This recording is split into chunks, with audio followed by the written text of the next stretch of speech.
talk a little bit, if we could, also about prevailing wage. Could you describe what prevailing wage is, and again, potentially why prevailing wage is at play, and what potentially the upsides or downsides might be of prevailing wage? Well, I have a bill, surprisingly enough, an opportunity to talk about it, is basically it says that whenever a contractor would take advantage of a tax incentive, and that's done by the state of Washington, whether it might be a B&O tax incentive or whether it might be a break on the sales tax or something for construction materials, that's the public share. And currently, a contractor can take a tax incentive and not have to pay prevailing wage. But my bill says that if you take a tax incentive, then you're required to pay prevailing wage. Or you can choose to not take the tax incentives and pay the taxes and pay whatever you wish, or whatever the market will bear. Something other than a little higher or at minimum wage. Right.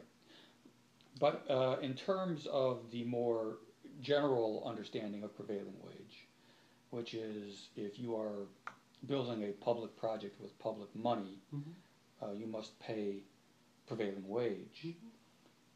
Looking at it from that aspect as opposed to the bill that you just spoke about, pluses and minuses of that, why prevailing wage exists, and where you see both sides of that issue on.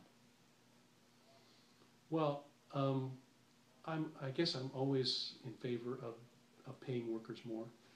I mean, I think through the entire 90s and through the new millennium is that we have, instead of paying workers more, we have given people more credit. And so rather than, and we see this happening in public budgets and also, instead of paying people more, I took a 3% cut. State workers all took a 3% cut. Well, when you say 3% cut in our wages, you didn't actually have your amount of hourly rate reduced. You just took furlough days or things like that. No, well, for me, right. It's different because because you're not on hourly. Yeah. But when you say that state workers have taken a 3% cut, yes, they have. That's because they took some furlough days, which reduced their overall pay by 3%. No, they in addition to their furlough days, they took a 3% cut. Oh, okay. Just wanted to make that clear. Thank you. Yeah.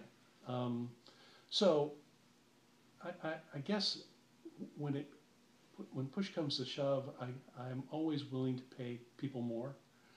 I think it should be that you should look at your labor as being your greatest asset instead of being a liability.